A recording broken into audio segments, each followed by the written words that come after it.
Sudah kelihatan belum ya, Mas? Sudah, sudah. Sudah ya.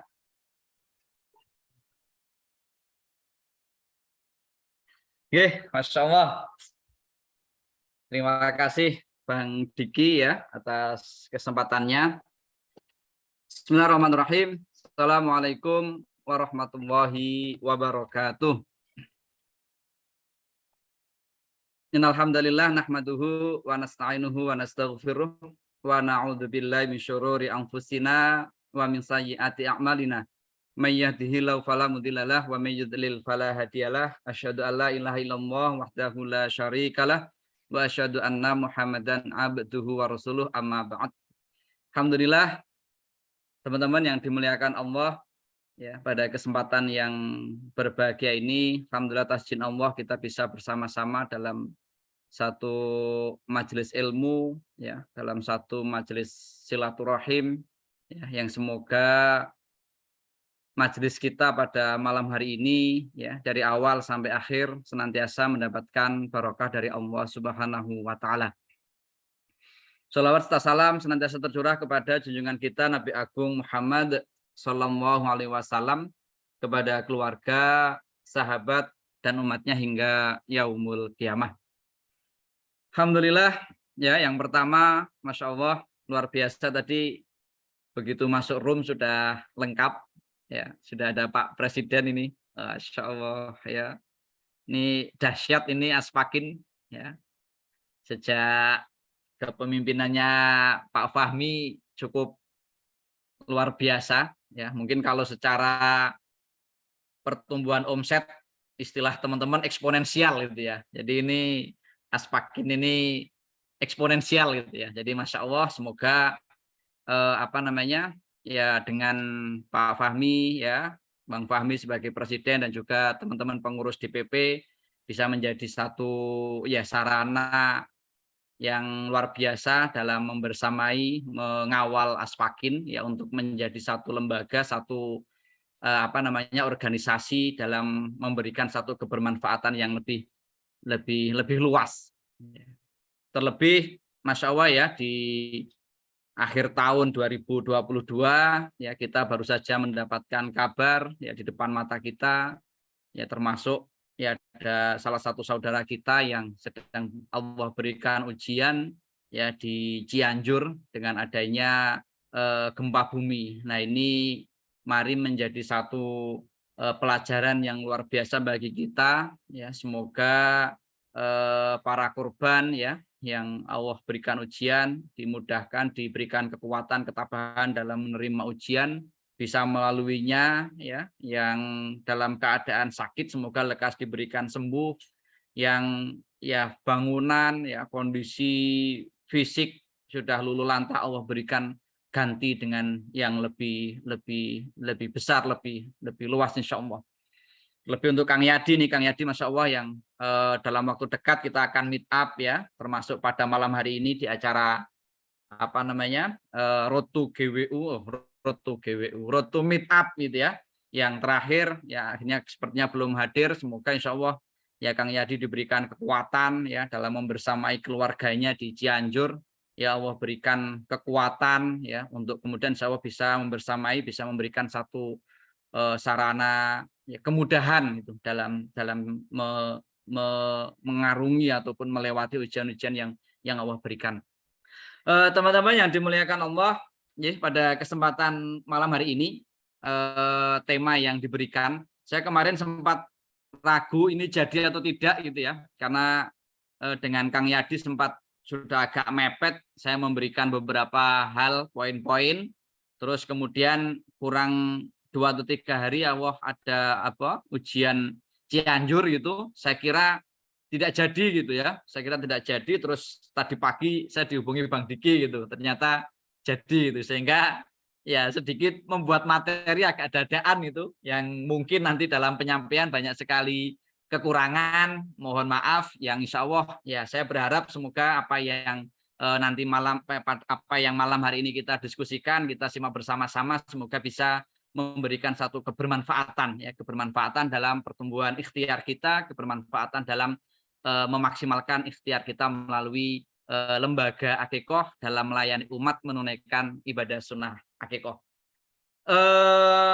Temanya ya, jadi Road to Meet Up Aspakin kurang beberapa hari lagi. Semoga dimudahkan bisa menghadirinya teman-teman semuanya, menjadi ajang perhelatan yang luar biasa dalam organisasi Aspakin.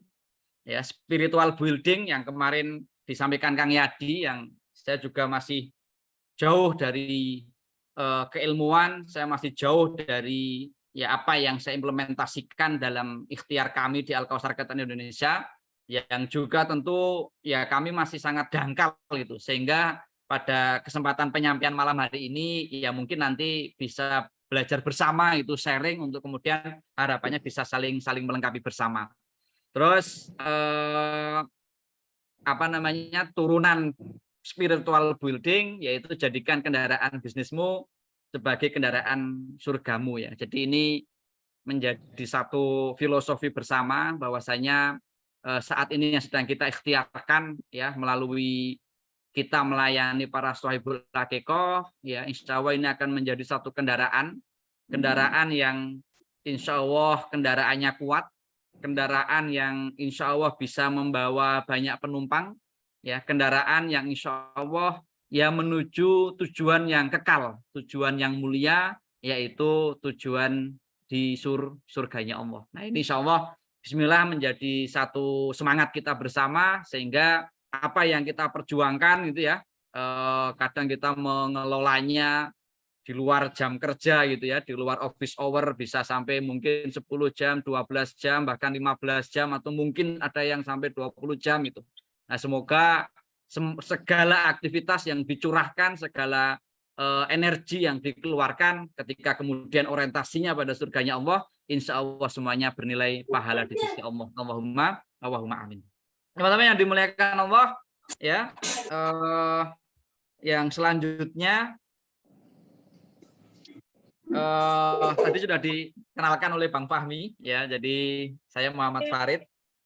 Monggo kalau ada yang silaturahim ke Jogja bisa pinara. Bang Fahmi sudah blusuan gitu ya, jadi ke tempat markasnya Al-Kausar sudah blusuan itu ya. Jadi nanti monggo teman-teman kalau ada yang mau silaturahim ke Jogja bisa pinara, bisa mampir. Tempatnya insya Allah mudah dicari gitu, sehingga insya Allah apa namanya mudah gitu ya.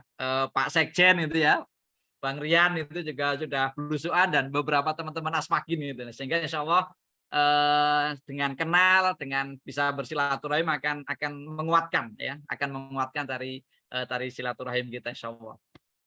Kemudian pada kesempatan malam hari ini ya sedikit quote gitu ya, sedikit quote ya, ini versi sendiri gitu. Ketika kita memutuskan berwirausaha, ya di sana tidak ada kata pensiun. Ya fokusnya adalah membangun kebermanfaatan secara terus-menerus itu. Maka ini menjadi satu semangat ya, ketika kita mengambil keputusan, kita melayani umat, kita membantu umat dalam menunaikan ibadah sunnah, maka kita mencoba untuk membangun satu orientasi bagaimana kemudian ikhtiar yang kita kerjakan, ikhtiar yang kita kelola bisa sustain, bisa tersistemasi dengan baik. Ya, sehingga ketika sustain ya, berlanjut secara terus-menerus, bisa tersistem dengan baik ya, insya Allah ya tidak ada kata pensiun gitu ya. Jadi meskipun Allah memanggil kita itu, meskipun mungkin jatah usia kita sudah kholas, sudah selesai, namun insya Allah sistem yang dikemas dengan baik, sistem yang dikelola dengan baik ini akan terus mengalirkan nilai-nilai kebaikan. Nah, insya Allah ini menjadi satu apa namanya mindset awal dalam kita bersama-sama mengelola ikhtiar usaha kendaraan dalam melayani, membantu, memudahkan umat menunaikan ibadah sunnah akikoh. Kemudian yang pertama ya, satu mindset yang kemudian kita bangun adalah di dalam ikhtiar kita ini, yaitu belief ya. Belief yaitu percaya pada Allah 100% gitu ya. Jadi apa namanya, ada satu tagline itu dari guru kami, Kang, we are mohon izin nothing Kang. dalam itunya belum kelihatan. Apanya? Presentasinya. Oh iya. Presentasinya ke freeze. Coba di ini dulu, Oh, Kang. Masih di kenapa ya? spiritual building dulu. Coba di itu lagi. Ini Di stop dulu itunya. Stopnya di stop sharing dulu. oke, sekedap.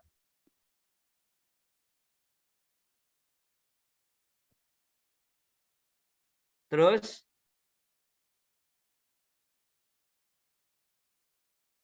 Di stop sharing udah. Ini ya. Coba di itu lagi, Kang. Di share screen lagi ya. share screen lagi.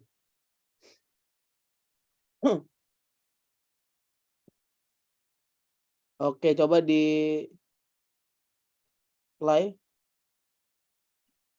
Dilihat di ini. Sudah? Belum. Belum ya? Kalau di laptop sudah ya? Oh, enable editing kayaknya apa gimana? Enable editing. Di sini ada tulisan enable editing. Atau mungkin Bang Diki saya kirim filenya gitu Pak ya? Monggo, boleh. Gitu ya? Siap dikirimin, boleh. Insya Allah, sebentar. Mohon maaf ini ternyata masih belum begitu familiar ini. Oke, sebentar.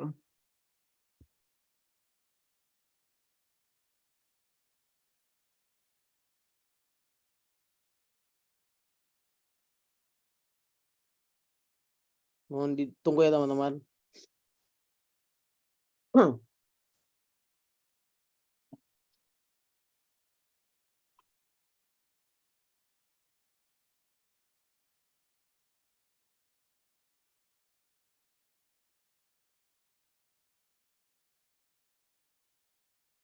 Oke,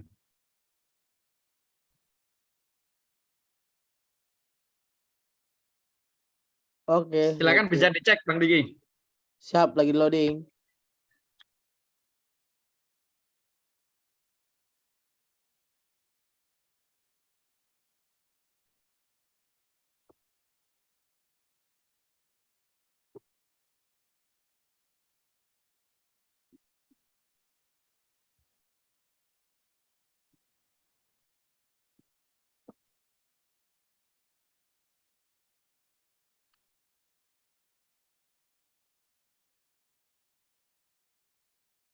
Oke, kelihatan? Sip. Tadi sampai Belief.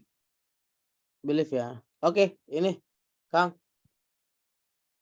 Siap. Udah kelihatan semua ya berarti ya? Oke ya, insya Allah kita lanjut. Jadi belief ini yang menjadi landasan utama dalam kita ya membangun basis spiritual building, spiritual company gitu ya, melalui ikhtiar yang kita lakukan. Ya, maka kemudian dalam konteks belief ada satu trigger yang benar-benar ini kuat menancap. We are nothing, Allah is everything itu. Ya, mungkin kata-kata ini ya ketika saat ini omset kita mungkin di bawah 100 juta gitu ya. Itu masih cukup relevan gitu ya. Masih mudah gitu. Tapi ketika kemudian mungkin nanti sudah omset 5 miliar gitu. Bahkan mungkin omset sudah 1 triliun gitu ya. Ini menjadi satu ujian gitu ya. Apakah kemudian kita benar-benar masih mempunyai satu mindset we are nothing, Allah is everything gitu. Ya. Nah, sehingga ini harus benar-benar tertanam bahwasanya ya ikhtiar kita ya usaha kita benar-benar semua sudah terencana gitu, semua sudah diatur oleh Allah gitu. Maka kemudian kita harus percaya 100% dan ya kita nggak ada apa-apanya. Allah adalah segalanya gitu. Nah, ini yang konteks dalam belief, keyakinan yang kita tanamkan ya melalui ikhtiar, sehingga ketika kemudian kita terus menumbuhkan keyakinan kita itu, insya Allah itu apapun nanti dinamika yang kita temukan itu ya, baik secara pertumbuhan omset mengalami pertumbuhan secara eksponensial gitu, ataupun mungkin secara pertumbuhan omset bisa jadi stuck gitu, ataupun mungkin bahkan ada satu kondisi bisa jadi omset turun gitu ya, ngedrop gitu. Nah, ketika kemudian kita terus memegang belief ini, insya Allah ini akan menjadi sesuatu yang sangat kuat, melekat, dan insya Allah tidak akan merubah kondisi ataupun karakter yang ada di dalam diri kita. Kemudian yang selanjutnya terkait belief, yaitu champion behavior gitu ya. Jadi menolak kalah, bahagia dalam proses itu, berjuang sampai berhasil itu. Ini turunan ketika kemudian kita membangun satu keyakinan kita secara kuat ya. Nah, ini yang apa namanya? Yang strong why pertama kita ketika kemudian kita ingin membangun ya, kita ingin mendevelop ikhtiar kita berbasis spiritual building. Kemudian yang selanjutnya ya, yaitu setelah kemudian kita mempunyai keyakinan yang kuat gitu, maka yang kemudian muncul yaitu bahwasanya kita terlahir ya sebagai seorang pemenang gitu. Ya, jadi keyakinan yang kuat ya itu sudah terpatri di dalam diri kita, maka kemudian keyakinan yang kuat ini secara strong way ketika kemudian terimplementasi dalam ikhtiar kita, dalam usaha kita, dalam brand yang kita kelola, maka kemudian kita mempunyai satu turunan mindset, yaitu kita terlahir sebagai seorang pemenang ya. Kalau di dalam Al-Qur'an ya, di dalam Quran surat Ali Imran ya, wala tahinu wala tahzanu wa antumul a'launa in kuntum mu'minin ya. Janganlah kamu bersikap lemah dan janganlah pula kamu bersedih hati. Padahal kamu orang-orang yang paling tinggi derajatnya jika kamu orang-orang yang beriman. Nah, di konteks yang kedua, kita sebagai seorang pemenang, DNA kita adalah DNA pemenang, maka kemudian kita akan melalui proses dalam kita mendevelop, kita akan melakukan segala ikhtiar, memaksimalkan segala perjuangan itu benar-benar dengan satu modal sebagai pemenang gitu. Ya. Jadi ini Masya Allah gitu, modal mental sebagai seorang pemenang itu sangat-sangat dibutuhkan gitu. Apalagi di era yang Masya Allah gitu ya, sebentar lagi kita mendapatkan informasi gitu, 2023 sebagai tahun yang gelap ya, tahun yang syarat dengan ya ketidakjelasan, tahun yang mungkin ya banyak sekali kondisi-kondisi yang negatif gitu. Nah, ini menjadi satu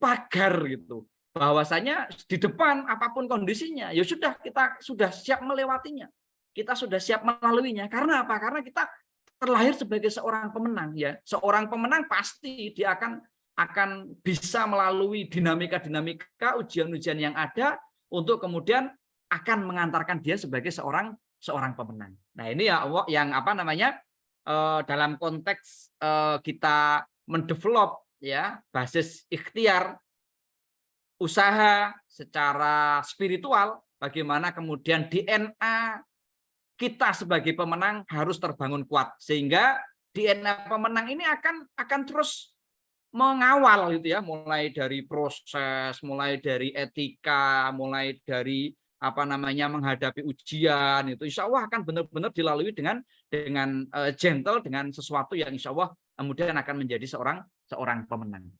Kemudian yang ketiga ya, setelah tadi kita mempunyai belief ya, yakin pada Allah, terus kemudian DNA kita adalah DNA pemenang ya. Yang ketiga adalah bagaimana kemudian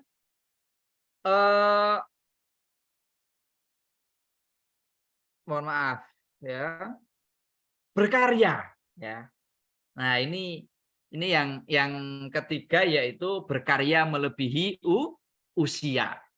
Nah, ini strong way kita pada malam hari ini ya, mungkin nanti ini bisa menjadi satu insight seperti tadi yang disampaikan di awal, bahwasanya ya tidak ada istilah pensiun gitu. Maka kemudian kita harus benar-benar mensistemasi untuk kemudian ya usaha kita ini terus mengalirkan kebaikan.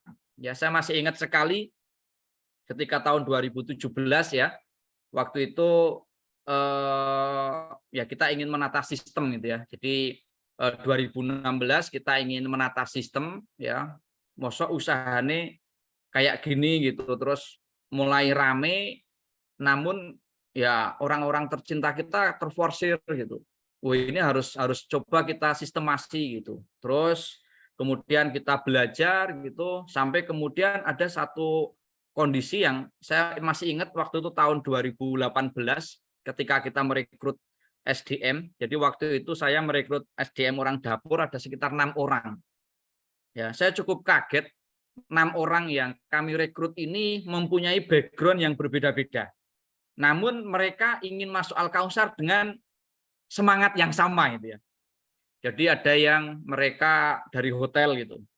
Mereka bercerita mereka mulai nggak nyaman di hotel, masaknya ada pakai bahan-bahan yang haram gitu, yang tidak halal gitu. Ya. Ada lagi yang dari resto gitu kan, ya mereka nggak nyaman itu, lingkungan kerjanya nggak kondusif gitu. Antara putra-putri sangat cair sekali gitu. Ya, ada lagi yang dari resto juga gitu. Dia bercerita di perusahaannya mau sholat Jumat saja susah sekali gitu ya. Harus bohong, bahkan kadang ya dia harus ketinggalan itu, harus dimarahin itu. Nah, dari 6 orang ini masya Allah gitu ya, ya sangat-sangat apa namanya sangat-sangat miris gitu, ya sangat-sangat masya Allah ternyata di luar sana masih banyak orang baik yang belum mendapatkan lingkungan yang baik gitu.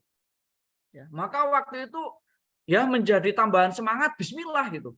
Kita mengelola usaha, kita apa namanya mendevelop ikhtiar ini, ya ini sebagai sarana mengakomodir, menampung orang-orang baik yang belum mendapatkan lingkungan yang baik.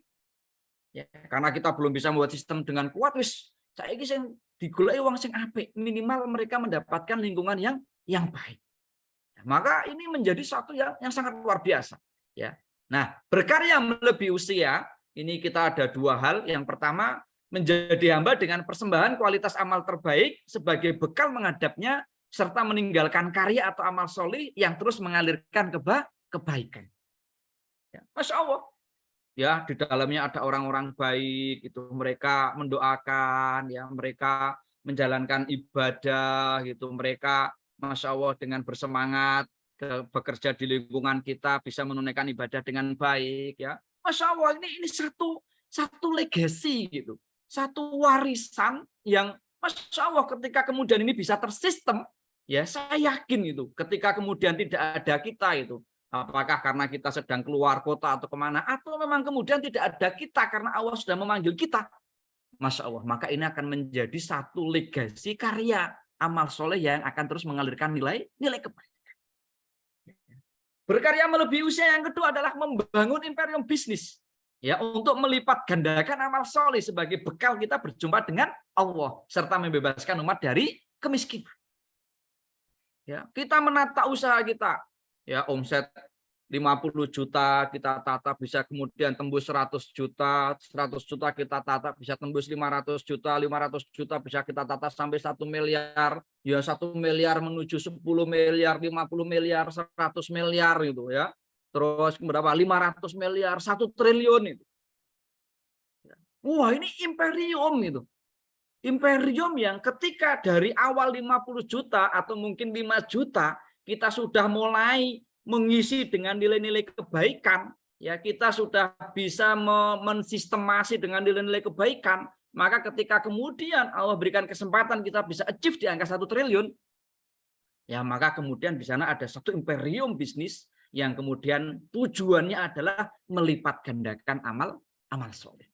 Nah, sehingga ini menjadi strong way kita ya pada kesempatan malam hari ini atas ikhtiar ya yang kita lakukan bersama-sama. Apalagi Masya Allah ya melalui layanan Akikoh Siap Saji ini kita melayani umat gitu ya. Kita melayani masyarakat yang sedang menunaikan ibadah sunnah.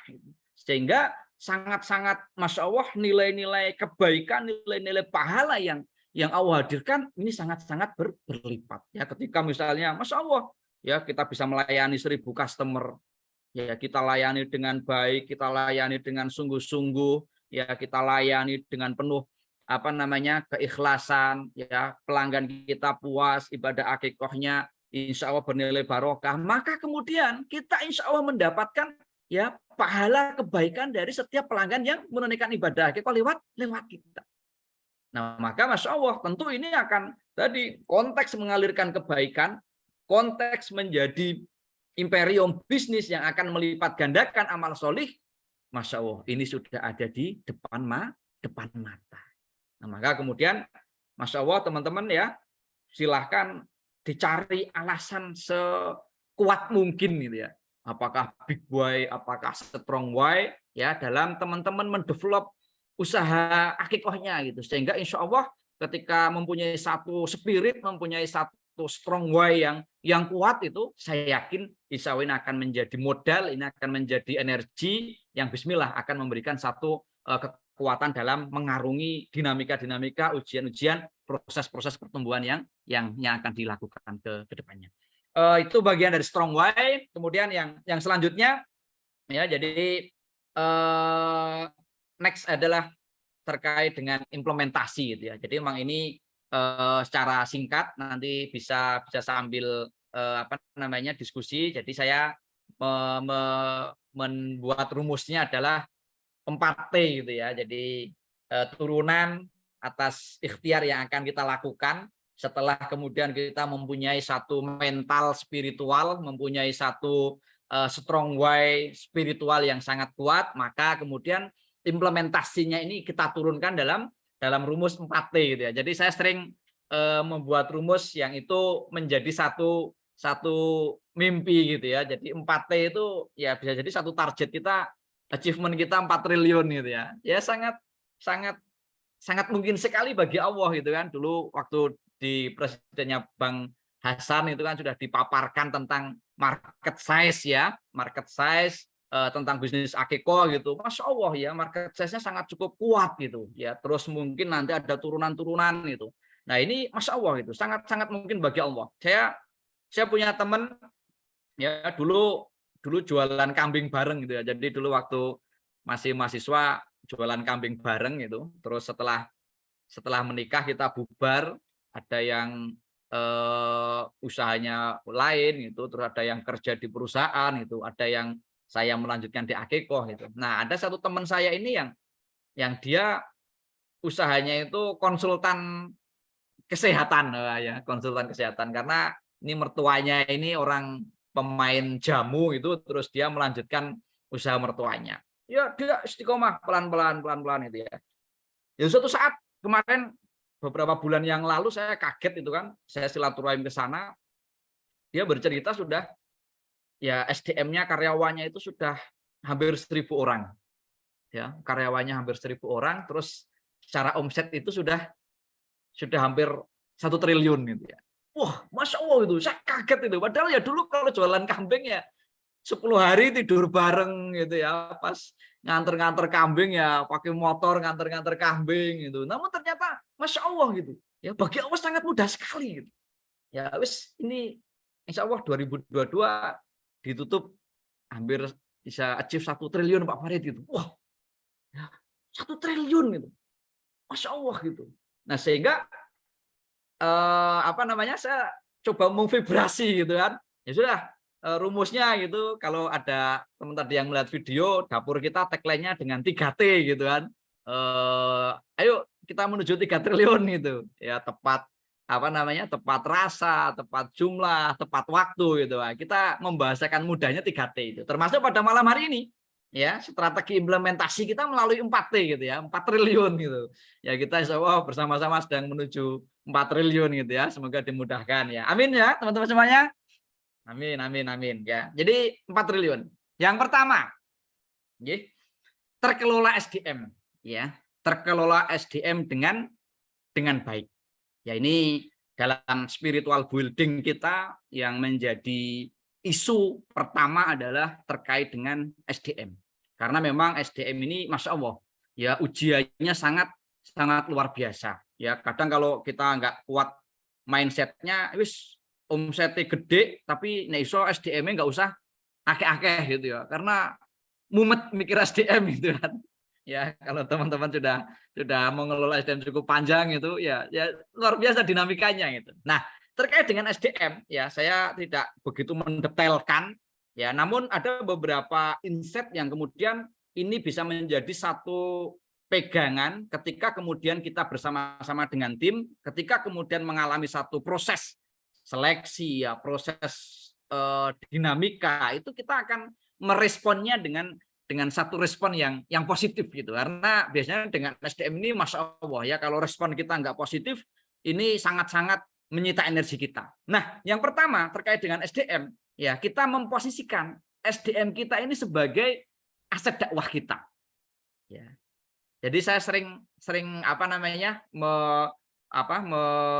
menguatkan tim terutama di level-level teman-teman manajerial, di level-level manajemen, saya sering menyampaikan, ayo tim kita ini sebagai aset dakwah kita.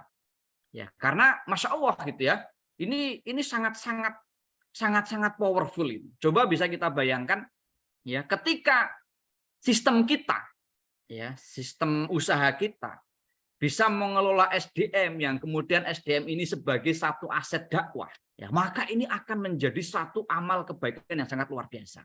Misalnya, ya kita meng-create bonus, ya dalam struktur bonus yang kita berikan, ya misalnya kemudian nanti di sana ada turunan syarat bonus kui cair, ya minimal membaca Quran sehari setengah juz. Sholat jamaah enggak pedot. Bahkan ada teman saya yang menjadikan sholat itu dalam sehari enggak 17 rakaat. Ya, tapi sehari itu sampai 40 rakaat. Ya. Tempat saya 40 rakaat Pak Farid. Saya kaget. Masya Allah ini 40 rakaat. Sholat apa wae gitu kan. Apa saja sholatnya gitu. Dia cerita sholat malam 11 rakaat. Sholat rawatib 12 rakaat. Terus kemudian sholat wajib 17 rakaat. 40 rakaat gitu. Pokoknya kalau nggak tercapai 40 rakaat, bonus nggak cair. Ya. Ini baru dari struktur bonus teman-teman. Ya. Sehingga Masya Allah ini secara daily sistem ini akan memberikan satu nilai-nilai kebaikan yang sangat luar biasa. Saya sering menyampaikan kepada tim manajerial utamanya ya, yang nanti tim manajerial ini mengelola staf gitu. Misalnya, Masya Allah bisa dibayangkan ketika misalnya kita dengan sekelas asatid itu, seorang ustadz mungkin beliau tidak akan bisa telaten untuk ngaroh ke jamaah bagaimana sholatnya. Seorang ustadz akan berdakwah, akan mensiarkan bagaimana kewajiban-kewajiban sunah-sunah ya yang diharamkan disampaikan. Namun kemudian sampai dalam tataran mengontrol, sampai dalam tataran mengawal ya, yang mungkin sangat terbatas sekali.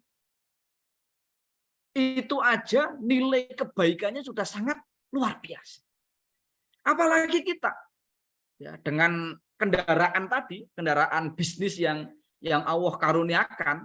Ya, terus kemudian kita bisa mensistemasi dalam mengelola SDM ya sebagai satu aset dakwah, sehingga kemudian nilai-nilai syiar, nilai-nilai dakwah kita masukkan ya. Yang wajib ayo kita prioritaskan, yang sunnah ayo kita coba budayakan, yang haram ayo kita tinggalkan itu. Maka Masya Allah ya usaha yang sedang kita kendarai ini, kendaraan yang sedang kita kendarai ini akan menjadi sesuatu yang terus mengalirkan nilai kebaikan.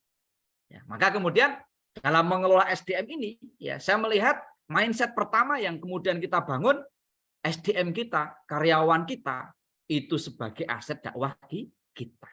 Nah, sehingga Masya Allah gitu ya, tim manajerial itu, tim manajemen itu, manajer-manajer, ayo kamu sudah punya staf gitu. Staf itu ya aset dakwah kamu. Ayo kamu kontrol.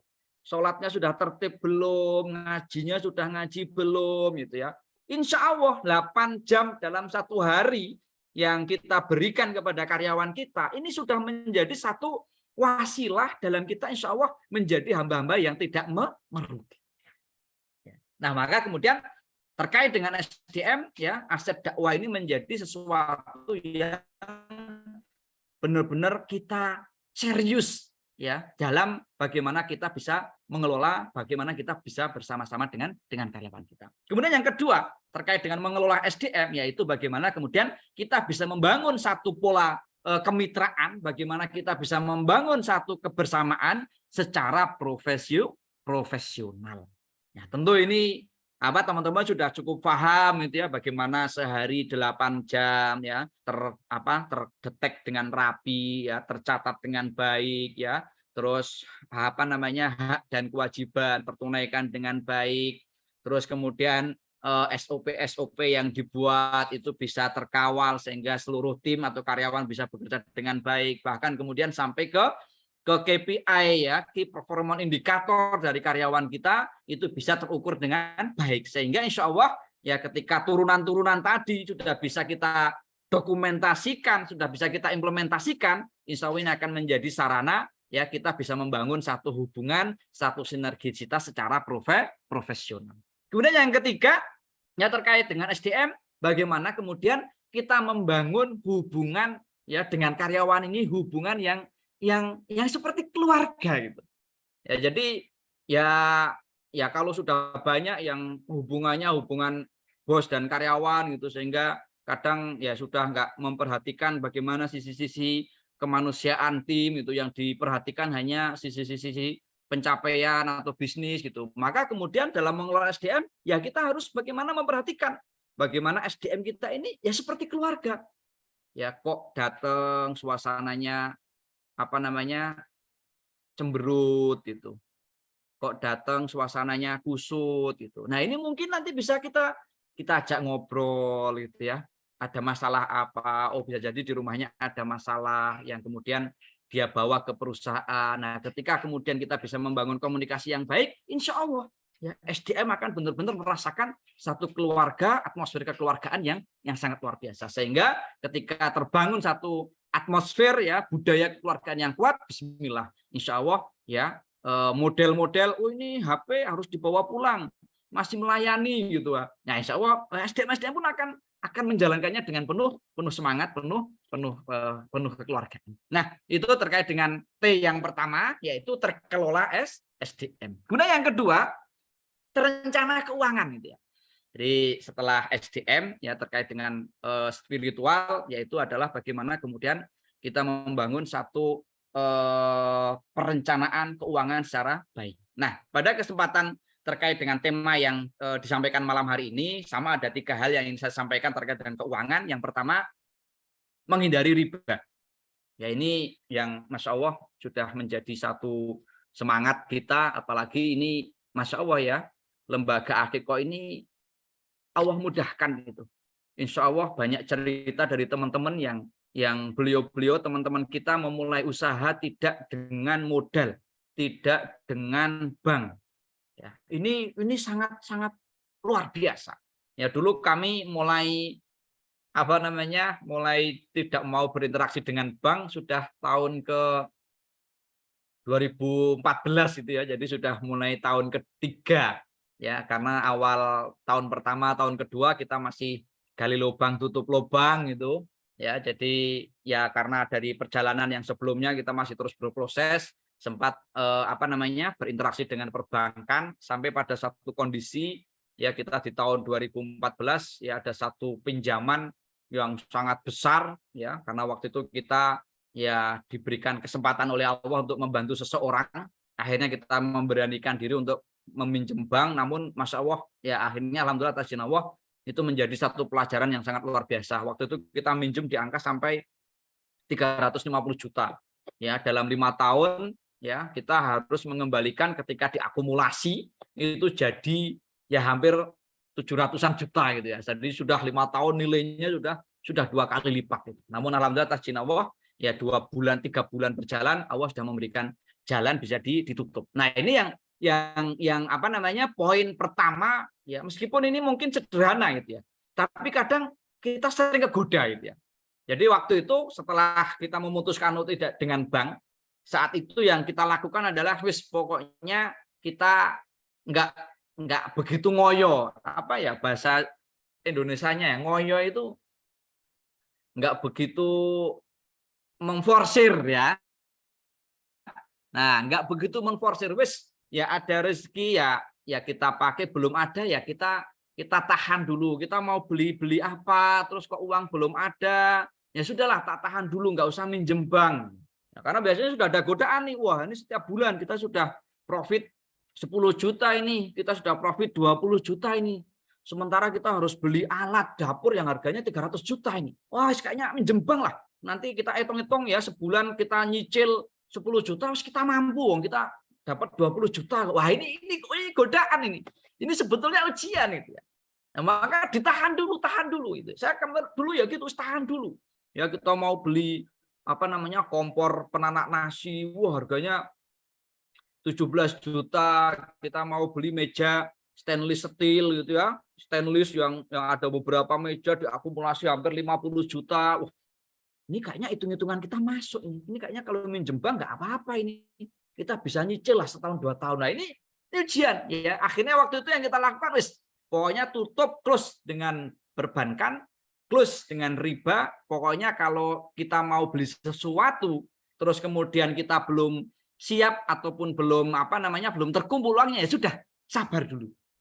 Nanti insya Allah akan memberikan kemudahan. Nah, ini yang Masya Allah ya teman-teman, terutama ini kemarin Masya Allah ya kita sempat habis diskusi dengan salah satu teman ya, pemain akikoh yang beliau mendapatkan satu ilmu dari coach, dari gurunya. Ada tahapan ketika kemudian kita harus minjem bank gitu ya. Wah, ini juga agak mengerikan juga gitu ya. Sampai ada tahapan itu, monggo itu mazhabnya sendiri-sendiri. Tapi pada kesempatan malam hari ini saya ingin menyampaikan, ayo meskipun kita sudah punya omset 1 miliar gitu ya, 2 miliar, 3 miliar, tapi mindset untuk kemudian kita tidak menggunakan perbankan, kita menghindari riba, ini tetap harus kita bangun secara kuat. Sehingga insya Allah ketika kemudian kita sudah ya dalam praktik bisnis kita tidak ada keuangan yang itu dari riba, bismillah insya Allah ini akan memberikan satu keberkahan yang luar biasa. Terus kemudian yang kedua ya terkait dengan terencana keuangan adalah bagaimana kemudian ya kita mulai menstandarisasi untuk jiswaf kita. Nah, ini yang Masya Allah nih nanti teman-teman bisa mengecek laporan keuangannya sejauh manakah untuk kemudian norm-norm angka-angka yang kemudian itu ya lari kepada jiswaf ya. Karena jiswaf ini Insya Allah yang akan kita bawa ketika Allah memanggil kita itu. Ya. Masya Allah itu tadi kita sudah punya strong why ya, terus kemudian salah satu turunan dari strong why implementasi yang kemudian kita terapkan adalah dari keuangan. Maka kemudian di laporan keuangan kita sudah mulai menstrukturisasi bagaimana kemudian sistemasi terkait dengan jiswaf ini bisa berjalan dengan baik. Apalagi sampai kemudian mempunyai satu mekanisme wakaf yang kuat. Ya. Masya Allah kemarin beberapa tahun yang lalu kami Masya Allah ketemu dengan guru ya, beliau baru saja pindah di satu perusahaan ya. Waktu itu beliau kaget ketika di perusahaan tersebut ya, dari Jakarta pindah ke Jogja ya. Ketika masuk dalam perusahaan ternyata di di lingkungan perusahaan itu ada seniornya beliau ya, senior dulu di satu organisasi, seniornya ini di perusahaan itu. Dan waktu itu dia cukup kaget ketika dia pindah di perusahaan baru itu, seniornya ini ternyata gajinya jauh lebih kecil. Ya, maka kemudian Masya Allah, ya karena dia ngerasa nggak enak, dia menyampaikan ke ownernya. Ya, ownernya seorang ibu-ibu, saya bisa menaikkan usaha ibu berlipat-lipat. Ya, tapi saya punya 2 permintaan, Bu. Oh, ownernya kaget. Wah, apa ini permintaannya? Ya, karena beliau cerita langsung ke saya ini. Saya Masya Allah dapat ilmu yang benar. Waktu itu beliau mengajukan 2 permintaan, namun dua permintaan ini tidak hanya permintaan, dia bisa meleverage ya, dia bisa menumbuhkan perusahaan secara eksponensial. Nah, waktu itu dua permintaan itu yang pertama adalah bagaimana kemudian karyawannya laptop cas. Mohon maaf. Kok ini laptopnya mau habis.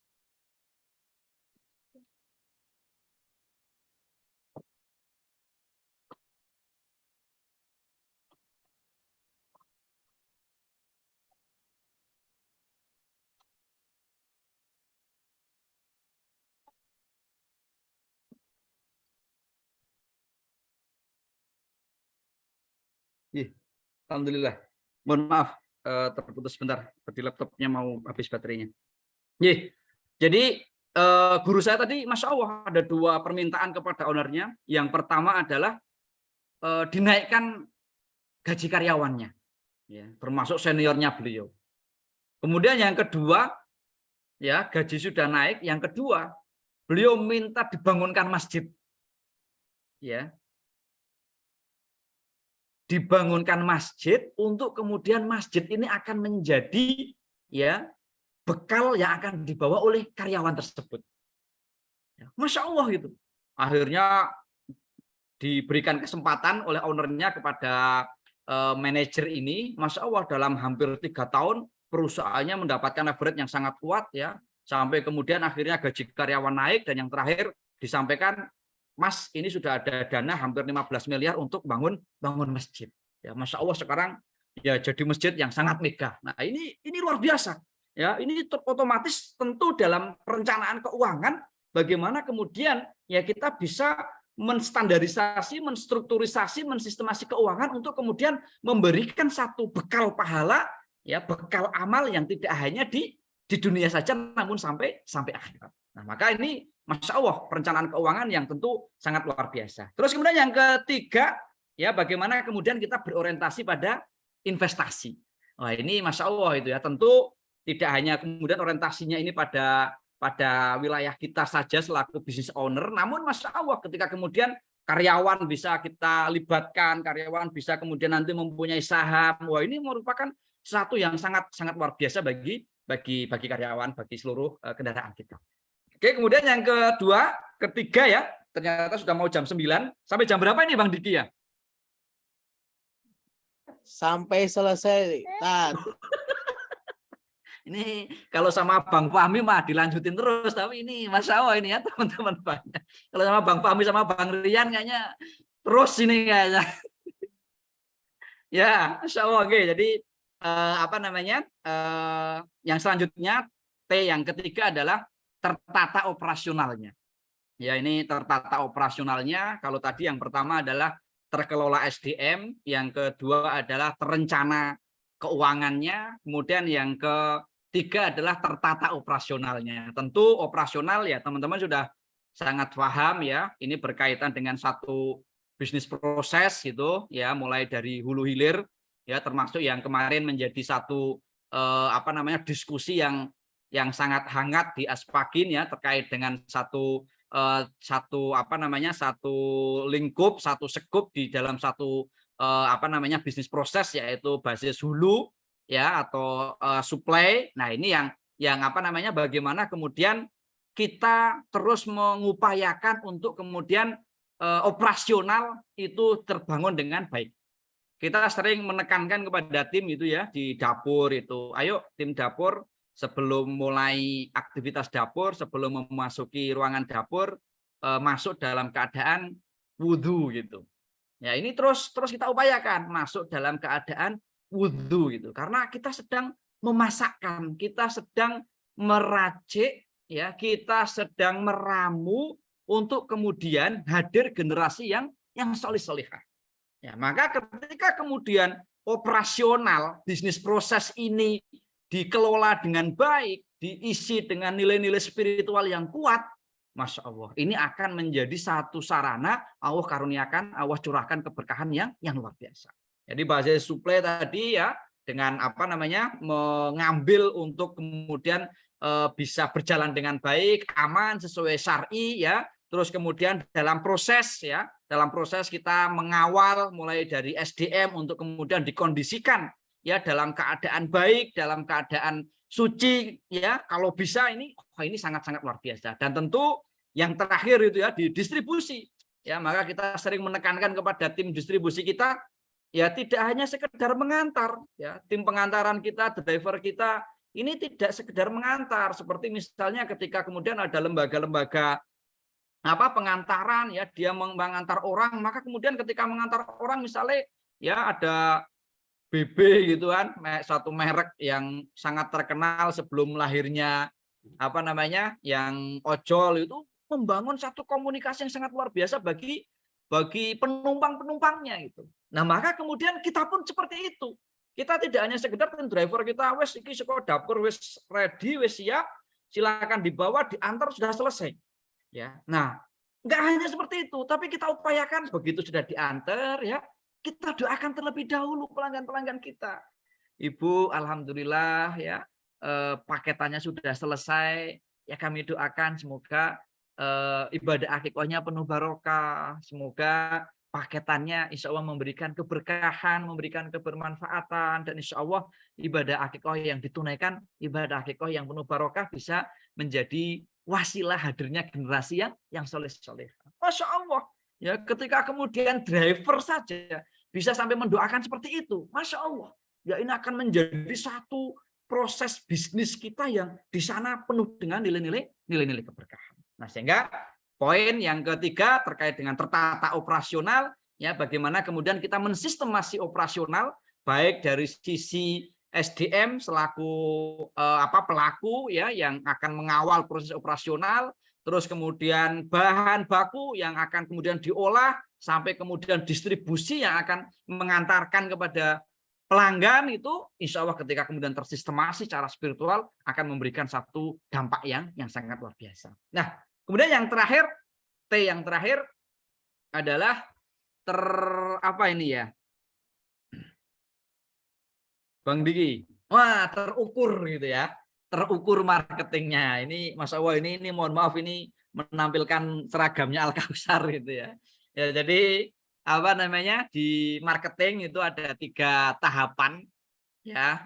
Ini belajar dari Bang Rian, ini Bang Rian sudah sangat fasih sekali ya. Jadi bagaimana kemudian kita mendatangkan ya, kita membangun satu brand activity ya, lalu kemudian ketika customer ini sudah datang, sudah berduyun-duyun itu, bagaimana kemudian kita bisa mengclosing gitu ya, bagaimana kemudian mereka bisa beli, bisa pesan itu, lalu kemudian ketika sudah closing itu ya sudah pesan dilayani dengan baik ya, maka kemudian bagaimana customer ini bisa kita maintain gitu ya, bisa kita rawat gitu sehingga akan menjadi pelanggan itu. Nah, pada satu kondisi itu ya yang yang terukur marketing gitu ya. Saya ingin memberikan pengalaman di kami yang kemudian ya harapannya ini juga sama dalam konteks spiritual building, ini tetap kemudian nilai-nilai spiritual ini bisa terbangun dengan baik. Maka kemudian kalau tadi dalam yang T yang pertama bagaimana SDM bisa terkelola, kemudian SDM itu menjadi satu aset dakwah, maka kemudian ya dari sisi marketing bagaimana kemudian calon customer maupun customer yang kemudian berlangganan ya ini juga menjadi aset dakwah kita.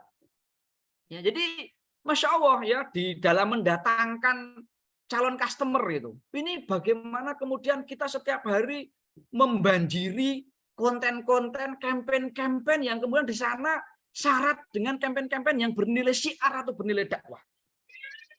Wes pokoknya nanti mau pesan atau tidak mau pesan itu saya akan terus ya istiqomah dengan konten-konten yang positif, konten-konten yang kemudian di sana jadi syiar. Siapa tahu ya ada salah satu calon customer kita yang membaca konten kita kemudian itu menjadi satu jalan hidayah.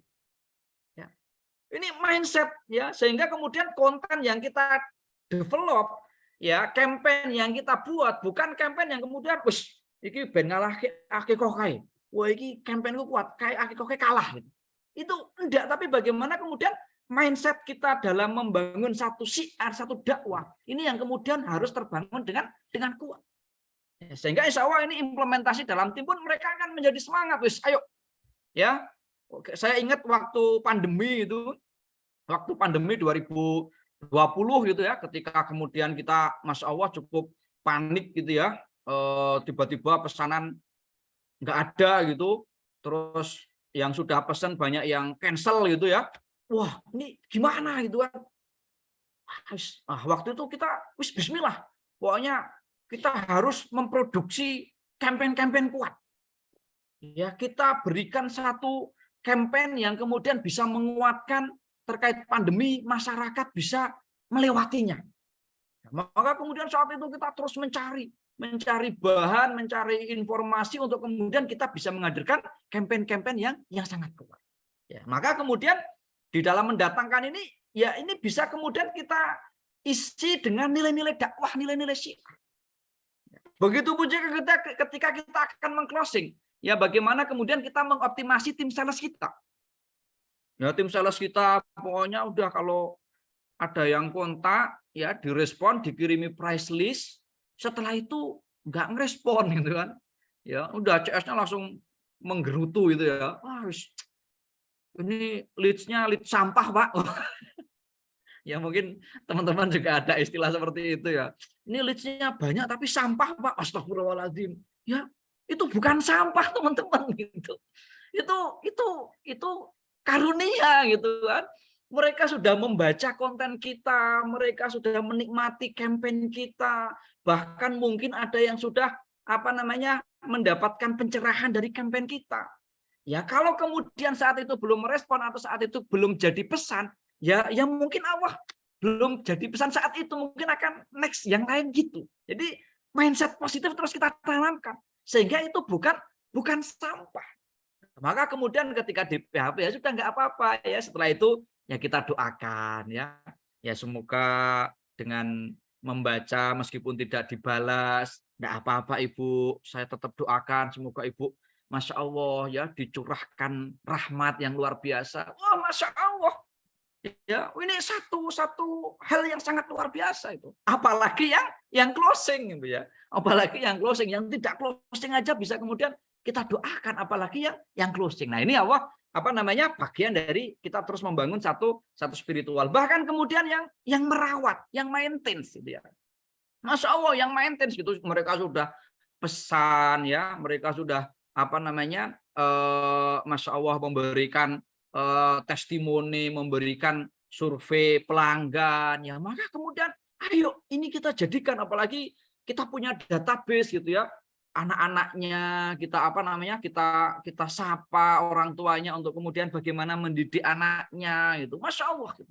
Sehingga dari marketing saja itu ya, marketing itu mulai dari mendatangkan, meng-closing sampai kemudian memaintain itu, ini merupakan hal yang Masya Allah sangat banyak sekali nilai-nilai dakwah yang bisa kita berikan. Ya, sehingga insya Allah ketika kemudian nilai-nilai dakwah, nilai-nilai syiar ini terus kita upayakan dalam dalam kendaraan kita, maka Masya Allah, Bismillah, atas izin Allah, ya ikhtiar yang sedang kita kerjakan, kendaraan yang sedang kita rakit, ya insya Allah atas izin Allah akan menjadi kendaraan yang luar biasa, kendaraan yang mengantarkan kita kepada surganya Allah. Allahumma amin. Yang terakhir, Bang Diki, kita lihat video ini. Ya, disimak teman-teman semuanya ya. Ini cukup menginspirasi. Lebih dari 1,5 juta orang. Mari kita simak kisah dari Asosiasi Universitas Islam Mesir ini.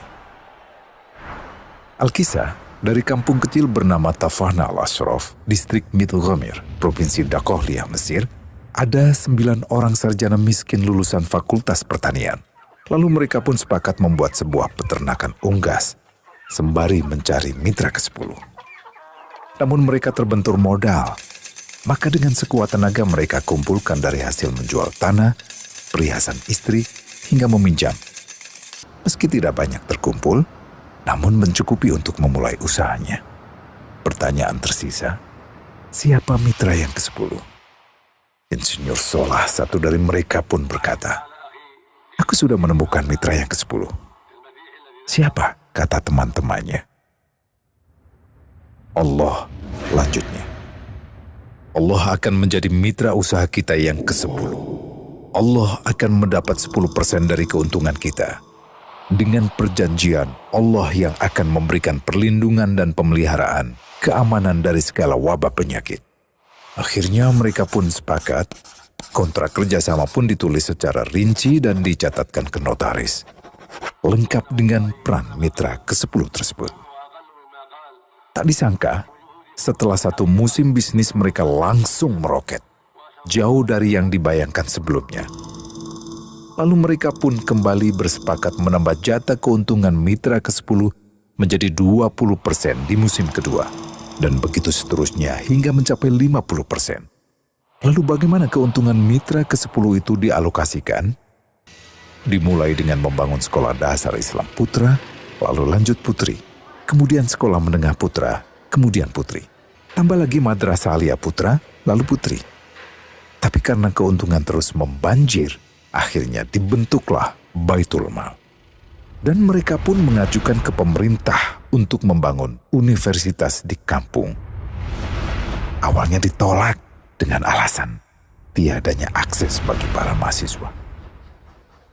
Tak berapa lama mereka pun mengajukan pembangunan universitas lengkap dengan stasiun kereta beserta jalurnya dengan biaya mandiri. Akhirnya permintaan ini disetujui. Dan pertama dalam sejarah Mesir, berdirilah sebuah universitas di perkampungan kecil. Semakin berkembang, dibangun pula fakultas kedua, ketiga, keempat hingga asrama putri dengan kapasitas 600 kamar. Lalu asrama putra dengan 1000 kamar. Tiket kereta api pun digratiskan untuk memudahkan transportasi menuju kampung tersebut. Tak cukup hanya itu, dibangun Baitul Mal berikutnya hingga hilang kemiskinan di daerah tersebut. Dan program ini diduplikasi ke kampung-kampung lain hingga bisa dikatakan tak ada kampung yang disinggahi Insinyur Solah kecuali akan dibangun Baitul Mal untuk warga. Bantuan pun diberikan untuk fakir miskin dan para janda. Pemuda pengangguran pun dilatih untuk mengelola perkebunan sayur hingga mandiri, bahkan sampai bisa mengekspor ke negara tetangga. Pada saat panen raya, seluruh penduduk dikirimi paket sayur. Di hari pertama Ramadan diadakan buka puasa bersama untuk seluruh penduduk desa. Mereka memasak dan hadir ke lapangan yang dipenuhi beraneka makanan. Disiapkan juga perabotan untuk gadis-gadis yatim yang ingin menikah. Dan ini semua merupakan sedikit dari banyaknya kebaikan yang dilakukan oleh Insinyur Solah. Hingga pada akhirnya disepakatilah keuntungan perusahaan 100% untuk Allah. Insinyur Solah yang awalnya adalah salah satu mitra usaha berubah menjadi karyawan Allah. Dia hanya menerima gaji, namun dia memberikan Tuhannya syarat agar membuatnya hanya butuh kepadanya dan hanya meminta kepadanya. Inilah sosok Insinyur Solah Atiyah, aktor utama kisah menakjubkan ini. Keikhlasannya membuat ia sama sekali menolak terkenal di media massa. Dan kini, meski orang yang melibatkan Allah ke dalam bisnisnya ini telah wafat, terbayang seluruh amal jariahnya yang selalu mengalir untuknya. Masya Allah. Pertanyaannya, akankah ini hanya menjadi sebatas kisah saja? Atau menjadi teladan bagi kita untuk mengikuti jejaknya?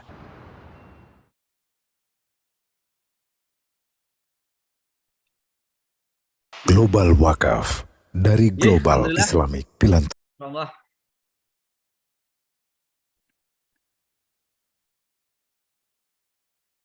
Alhamdulillah ya. Jadi Masya Allah kisah Insinyur Solah Atiyah ini Masya Allah semoga menjadi inspirasi yang sangat luar biasa bagi kita semuanya. Ya, persaudaraan silaturahim yang sudah Allah ya berikan kemudahan melalui Aspakin ini ya menjadi energi untuk kita berfastabiqul khairat, berlomba-lomba dalam kita terus membangun basis karya yang insya Allah karya kita ini akan melebihi jatah usia kita. Barangkali ini yang bisa saya sampaikan, Bang Diki. Ya, mohon maaf sekali, banyak sekali kekurangan. Ya, semoga dari yang singkat ini bisa memberikan satu kebermanfaatan.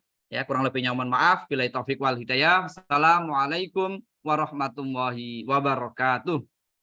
Waalaikumsalam warahmatullahi wabarakatuh. Oke, terima kasih Ustadz Farid yang memberikan kita banyak sekali insight ya, Masya Allah. Mungkin buat teman-teman yang ada pertanyaan silakan raise hand atau di kolom komentar. Nah, kebetulan ada nih pertanyaan pertama, Ustadz. Izin bertanya Pak, tadi sempat terucap dari jenengan terkait karyawan bawa HP kantor ke rumah. Itu yang kami lakukan dan itu yang masih jadi ganjalan di hati saya. Kira-kira itu zolim nggak ya? Padahal kalau saya tanya ikhlas nggak bawa HP kantor ke rumah? Katanya ikhlas. Mohon masukannya. Langsung dijawab atau Boleh langsung dijawab. Ntar biasanya ngalir. langsung dijawab ya? Ya, biasanya Jadi, ngalir nih pertanyaan. Ya, jadi Bismillah ya teman-teman semuanya. Jadi memang ini sebagai satu ikhtiar untuk ya kita terus memperbaiki diri. Ya, jadi kalau tadi terkait dengan HP yang dibawa pulang, memang ini kalau di tempat kami tidak semua tidak semua divisi melakukan seperti itu, hanya beberapa divisi. Namun kemudian kita menyampaikannya di awal gitu ya. Jadi ketika ketika kemudian ada MOU, ada surat kontrak, itu sudah berbunyi gitu ya, sehingga ini menjadi satu landasan akad kita.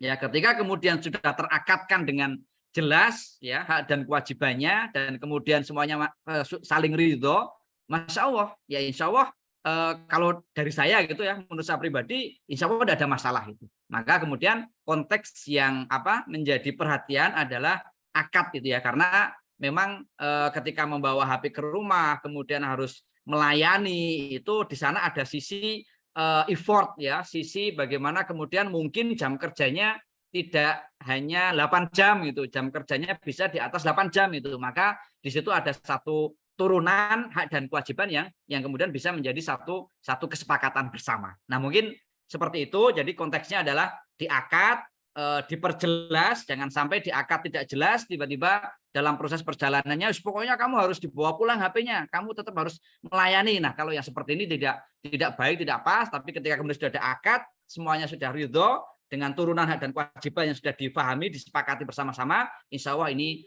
tidak mengurangi pahala dan insya Allah bisa memberikan satu tambahan kebaikan ataupun tambahan pahala. Seperti itu Bang Diki. Baik.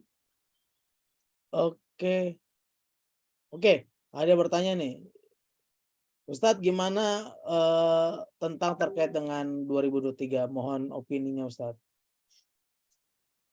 So ya, jadi 2023 ini ya, Masya Allah ini menjadi isu terdekat ya dalam mungkin agenda-agenda annual meeting teman-teman itu ya. Jadi ini annual meeting yang mungkin akan lebih seru daripada annual meeting yang sebelum-sebelumnya gitu. Namun satu hal yang menjadi satu hal yang menjadi satu keyakinan. Pertama,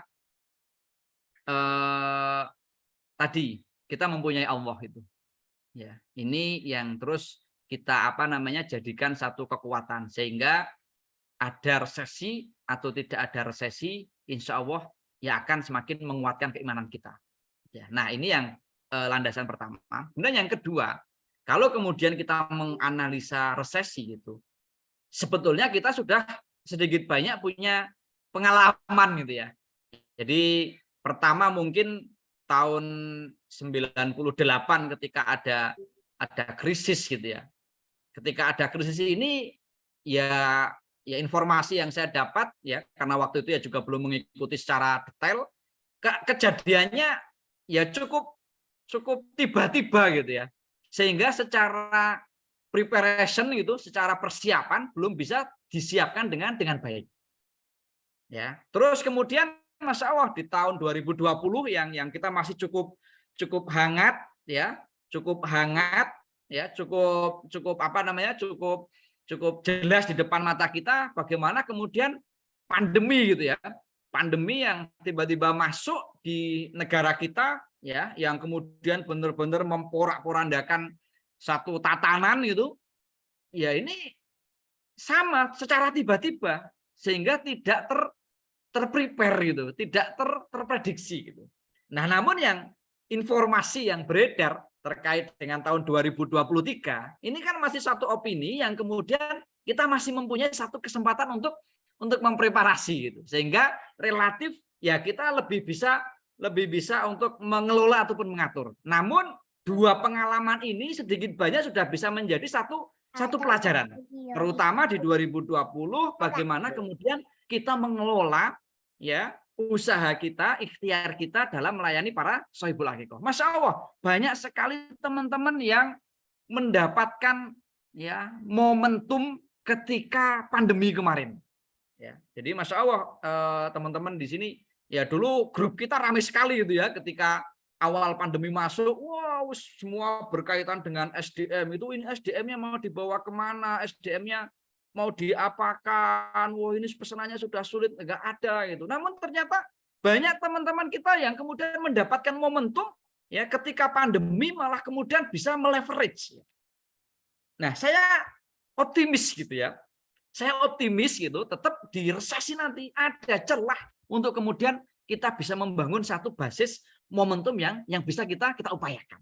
Nah, maka kemudian beberapa preparation yang kemudian kita coba upayakan. Yang pertama memang tetap ya kita membatasi untuk mengeluarkan operasional secara besar-besaran ya. Jadi ya kemarin kita sempat lupa gitu mau investasi agak gede terus udah kita stop dulu ya, kita stop untuk investasi agak besar, kita coba investasi yang kemudian skala yang lebih terukur gitu ya, secara cash kita bisa mengelolanya, secara nanti operation ya bagaimana kemudian kita bisa mengatur gitu, sehingga insya Allah ini bisa menjadi sesuatu yang sangat luar biasa. Jadi yang pertama adalah mengelola operasional ya. Jadi monggo di masing-masing usahanya Bapak Ibu, brandnya Bapak Ibu ya yang tadi notifikasi masuk sudah terjun bebas, ada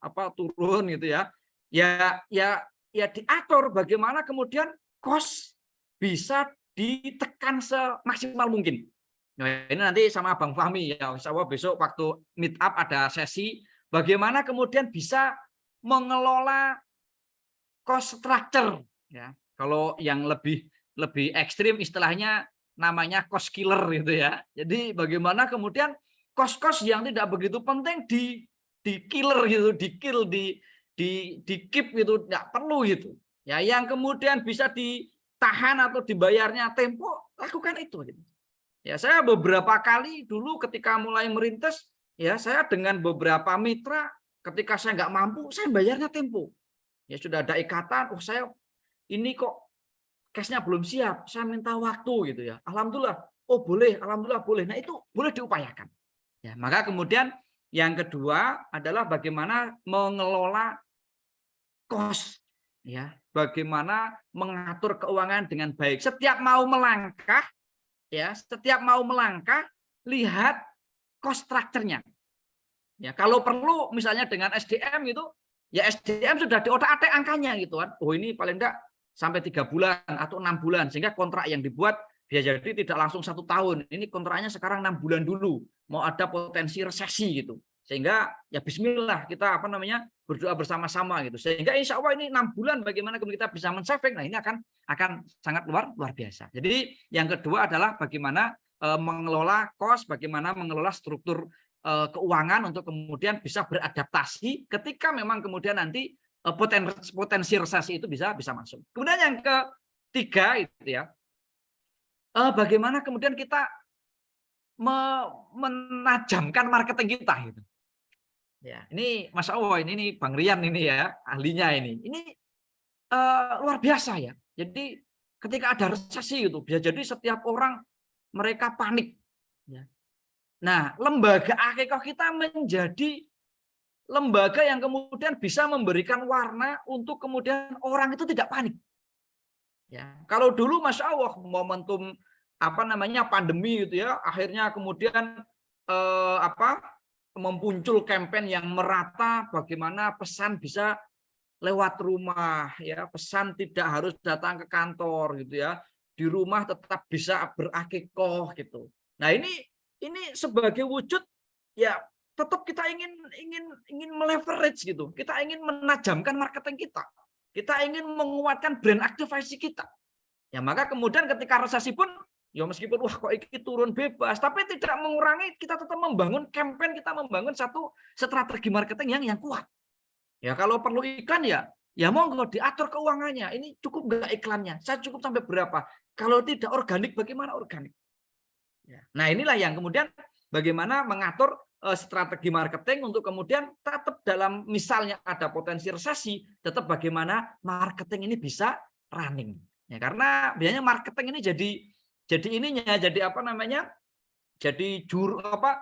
urat nadinya itu ya, darah yang akan mensuplai ke dapur, mensuplai ke keuangan, mensuplai ke HCM itu. Maka kemudian bagaimana dibangun satu model, satu konsep, misalnya potensi resesi ini muncul, marketing tetap running. Ya apakah dengan iklan, apakah dengan berkunjung gitu ya, karena iklan wis upload ya sudah kita datang saja. Saya yakin insya Allah nanti akan ada jalan. Namun tetap konsep atau mindset kita meskipun misalnya nanti potensi resesi ini muncul, marketing tetap running. Nah, ini yang ketiga, kemudian yang keempat gitu ya. Yang keempat terkait dengan potensi resesi yang ingin saya sampaikan yaitu terkait dengan manajemen SDM. Ya, ini jadi manajemen SDM ini benar-benar kita harus jeli, kita harus bagus mengkomunikasikan ya untuk kemudian ya bagaimana SDM ini ya tetap menjadi sesuatu yang sangat luar biasa. Terutama Masya Allah belum resesi ya kita sudah banyak sekali mendengar ya beberapa pekan yang lalu salah satu teman kita mengupload di grup ya salah satu atau beberapa atau banyak lembaga perusahaan-perusahaan raksasa ternyata sudah mulai memprotolkan gitu ya, memprotoli karyawan-karyawannya gitu. Nah, Masya Allah itu ini menjadi satu semangat kita untuk bagaimana kemudian kita bisa mengelola SDM-nya yang harapannya tetap bisa bareng-bareng dengan lembaga kita. Ya monggo nanti diatur kira-kira yang paling tepat seperti apa. Oh ini kontraknya yang biasanya setahun, ya Pak kontraknya jangan setahun ya. Misalnya dibuat 6 bulan atau 3 bulanan. Ya atau mungkin memang 1 bulanan ya dengan bahasa komunikasi yang baik.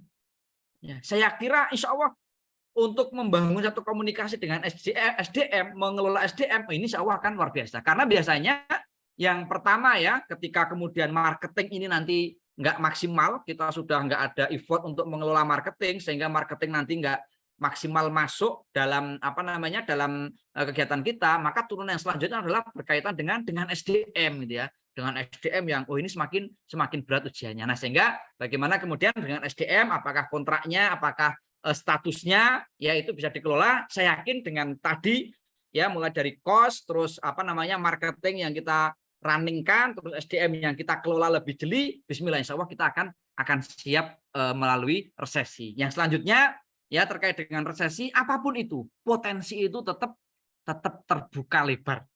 Ya sehingga ya monggo karena ini belum ada kejadian, kalau memang kemudian nanti resesi ini muncul, ya kita lihat bagaimana kemudian celah yang kuat gitu. Kalau misalnya pandemi kemarin gitu ya, Masya Allah, ini enggak alhamdulillah enggak goyah, malah banyak memberikan satu lompatan. Nah, ini sudah bisa menjadi satu modal dalam kita nanti akan bertemu dengan misalnya resesi itu muncul di 2023 sehingga kita sudah bisa menyiapkan ataupun ya kalau memang kemudian harus mengotak-atik ya katakanlah kok ini nanti nggak iso mlaku, kita sudah siap potensi-potensi apa yang kemudian ketika resesi itu muncul di sana masih ada celah, di sana masih ada market yang kemudian kita bisa mendevelop satu produk atau brand yang kemudian bisa masuk terhadap market-market yang sesuai ketika kemudian resesi. Mungkin seperti itu, Bang Diki.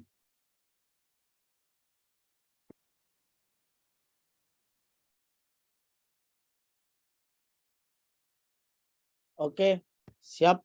Masya Allah nih.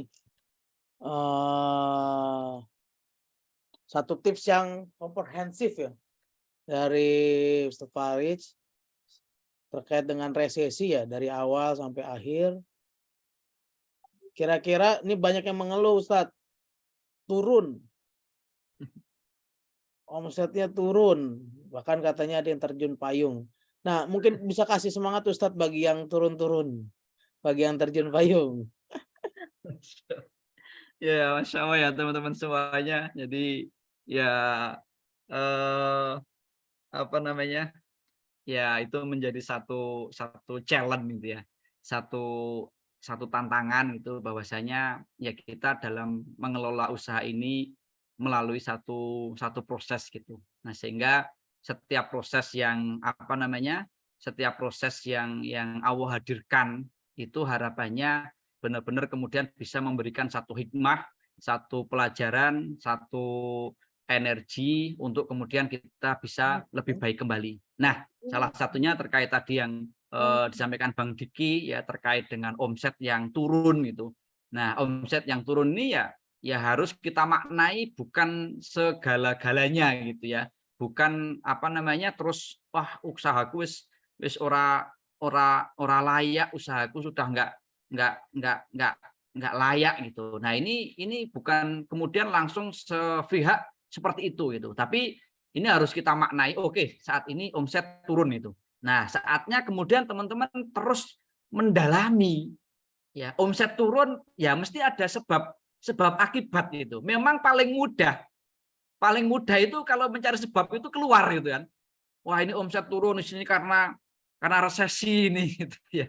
Wis itu paling mudah gitu ya, seperti teman-teman CS kita kan kalau nggak tercapai wah ini leadnya sampah Pak gitu, leadnya yang datang nggak bagus gitu ya. Kalau kita apa namanya ya pasrah dengan keadaan seperti itu ya nggak salah, tapi ya terus akhirnya perjuangan kita tidak maksimal itu. Nah, maka kemudian ketika misalnya tadi sudah ada yang menyampaikan omset turun, ya dipelajari kenapa turun itu. Oh, mungkin ya strategi marketing kita kurang jitu. Oh, mungkin ikhtiar kita kurang sungguh-sungguh gitu. Ya, wah ini urung belum apa namanya kita belum tenanan itu. Ya, atau cari sebanyak-banyak 1000 alasan ya untuk kemudian kita bisa beradaptasi, kita segera bisa ketemu solusi atas permasalahan salah satunya melalui omset. Ya, jangan kemudian mencari alasan langsung alasan yang luar yang kemudian kita ya pasrah dengan alasan tersebut gitu. Wis, ini karena resesi, wah bener berarti resesi sudah muncul wis nek jenenge resesi, namanya resesi ya wis otomatis omset turun wis wajar wis enggak apa-apalah omset turun itu. Nah, ini akhirnya kita mungkin akhirnya jadi tidak mendapatkan hikmah. Tapi kalau kemudian kita ayo kita cari lagi, ternyata ketemu gitu. Ya, ini ya Masya Allah kita dengan cabang-cabang yang ada juga banyak ilmu itu yang kita dapat gitu. Oh, ternyata ada yang turun, juga ada yang naik. Oh, ini karena apa? Oh, ini karena ada kondisi-kondisi seperti ini. Nah, ini yang apa namanya? Yang nanti dipelajari ini menarik juga nih, enggak turun hanya apa? Pindah. Ya, ini salah satu bahasa yang apa namanya? Yang ya kalau pindah, nah besok tepat sekali itu ya. Ada waktu meet up nanti ada siapa namanya? Ada coach salah satu pemateri kita yang di Grounded itu. Coach Fahmi. Coach Fahmi ya. Jadi saya sekali ingat dulu waktu apa namanya? Waktu pernah ikut Grounded itu ya, tahun berapa ya? 2018. Saya cukup kaget gitu ya. Wah, ternyata ini Coach Fahmi ini sangat pemikirannya sangat luar biasa gitu ya. Jadi ya kalau tadi ada wacana konsumennya nggak turun tapi pindah gitu. Ya kita kasih pagar itu biar konsumennya nggak pindah gitu ya.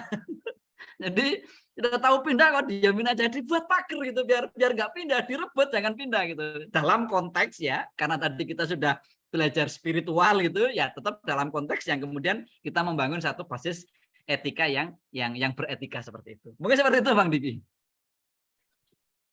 Siap, Masya Allah. Ya, teman-teman semua, kira-kira ada lagi yang mau dibahas? Sudah sampai 2 jam, satu pertanyaan lagi kalau mau. Sudah hampir 2 jam nih, Masya Allah ya. Oke, mungkin cukup ya, Ustadz Farid. Mungkin ada satu penutup, kata-kata penutup. Bisa sharing nggak, Coach, nanti di meet up, Masya Allah. Bang Rian tuh, request full. Bang Fahmi nih yang nutup ini atau Bang Rian Wajib. ini? Wajib.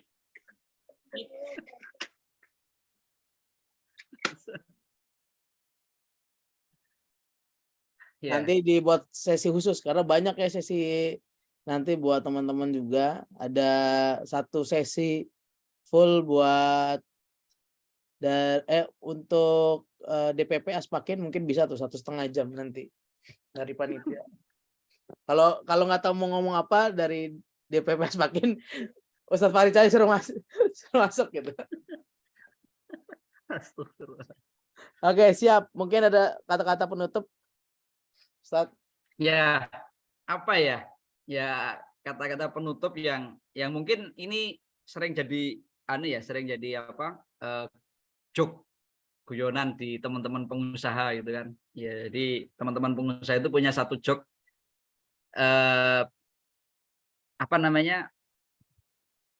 bisnisnya jalan. Oh, bisnis jalan, ownernya jalan-jalan gitu ya. Nah, ini yang sering jadi joke gitu. Namun satu yang kemudian menjadi tantangan kita ya untuk menutup sesi spiritual building itu, yang salah satu tadi konsep bagaimana memberikan satu karya, maka kemudian joke ini kita rubah gitu ya. Bisnis jalan, ownernya nolongin orang gitu ya.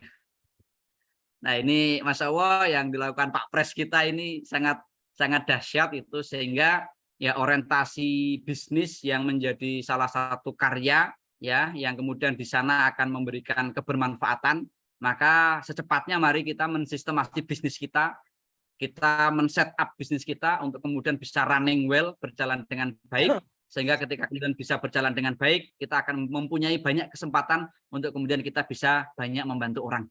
Nah, semoga insya Allah ini menjadi satu jalan keberkahan, dan bismillah ya, sesuai dengan tema kita, kendaraan bisnis kita insya Allah akan menjadi salah satu kendaraan yang akan mengantarkan kita menuju surganya Allah kelak. Allahumma amin. Barangkali seperti itu Mas Diki, kurang lebihnya mohon maaf. Assalamualaikum warahmatullahi wabarakatuh. Waalaikumsalam warahmatullahi wabarakatuh. Baik, sebelum kita tutup, kita kayak foto-foto ya. Foto-foto silakan dibuka teman-teman semua muka-mukanya. Ini karena ngebisikin terakhir sesi pertama. Nanti sesi kedua ada lagi. Tapi sesuai dengan Pak Ketum ya nanti ya. Ayo dibuka teman-teman semua. Belum dibuka nih, belum dibuka. Kalau sudah dibuka. Sip, kalau nggak ada kita mulai ya. Bismillah. 1, 2, 3. Nggak ada yang buka, soalnya nggak ada yang buka semua, jadi cuma satu doang. Oke, terima kasih buat teman-teman semua. Kita akan ketemu ya di Aspakin Meetup karena ini ngebisikin terakhir. Mungkin mohon maaf ya apabila ada kesalahan dari kami tim panitia Banten ya dalam menghandle acara ngebisikin di sesi pertama ini. Terima kasih buat teman-teman yang sudah hadir dari part 1 sampai part terakhir ini, dan semoga Allah memberikan kita keberkahan dalam bisnis kita, dalam perjalanan hidup kita, dan insya Allah dalam waktu dekat di Aspakin Meetup 2022 kita bisa silaturahim bersama. Oke, terima kasih semua teman-teman. Assalamualaikum warahmatullahi wabarakatuh. Waalaikumsalam. Waalaikumsalam Sampai ketemu di Aspakin Meetup. Jazakallah khairan teman-teman semuanya. Nah, terima kasih Ustadz. Yo, ini.